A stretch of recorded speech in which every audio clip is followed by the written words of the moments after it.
Bagaimana hukumnya zikir memakai tasbih?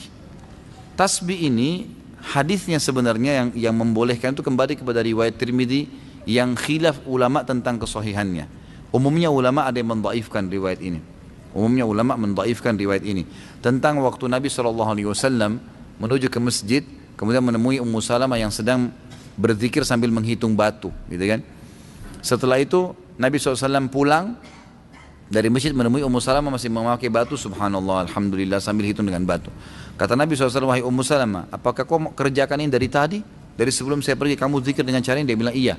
Kata Nabi SAW, saya sudah membaca zikir yang mengalahkan jumlah pahala zikirmu dengan cara saya membaca, misal habis subhanallah baca ada khalqihi wa ridha nafsihi wa zinata arsy wa midada kalimati, sejumlah makhluknya Allah. Jadi bilang subhanallah ada khalqi, sejumlah makhluknya, wa ridha nafsi, sampai dia ridho dengan dirinya sendiri Allah SWT, wa zinata arsy, sebanyak jumlah perhiasan singgasananya, wa midada kalimati, juga sebanyak jumlah kalimat-kalimatnya. Maka itu mengalahkan.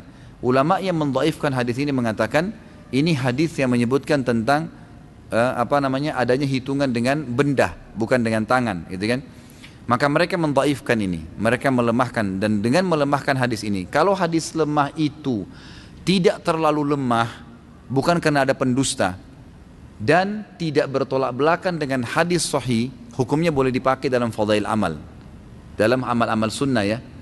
Tapi ternyata pendapat pertama mengatakan ada hadis Nabi yang diriwayatkan Imam Bukhari berbunyi, tangan jari yang dipakai bertasbih itu akan menjadi saksi hari kiamat, menjadi saksi pada hari kiamat.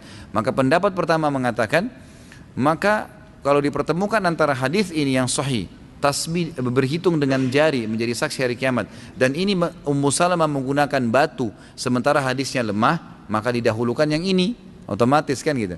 Maka mereka mengatakan ini lemah tertolak dengan hadis sahih, maka itu adalah perbuatan yang bid'ah, gitu kan? Tidak dibolehkan. Pendapat kedua mengatakan tidak bentrok antara hadis pertama dengan hadis kedua, tidak bentrok, karena hadis pertama hanya menjelaskan perilaku Ummu Salamah yang menggunakan batu. Hadis kedua menyebutkan tentang lebih baiknya kalau menggunakan jari. Kalau dilihat ini tidak ada bentrok menurut pendapat ulama yang kedua, maka lebih afdal menggunakan jari, tapi tidak disalahkan kalau menggunakan tasbih, seperti itu. Nah ini saya sudah berikan kepada anda tentang masalah khilaf ulama, itu dilihat kondisional. Saya bahasakan afdalnya menggunakan jari, ini terus kita biasakan, gitu kan. Tapi kita tidak boleh 100% menyalahkan orang yang menggunakan tasbih itu, karena masih ada pendapat ulama tadi yang saya sebutkan.